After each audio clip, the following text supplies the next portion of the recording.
తలలైంది.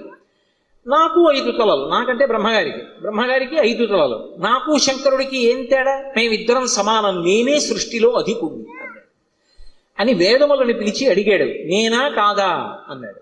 ఋగ్వేదము, సామవేదము, యజుర్వేదము, అథర్వణ వేదము కూడా నువ్వు కాదు, పరమశివుడే సృష్టికంతటికీ కూడా మహాపురుషుడు, ఆయననే వేదములన్నీ కొలుస్తున్నాయని చెప్పి ఆయన అంగీకరించలేదు.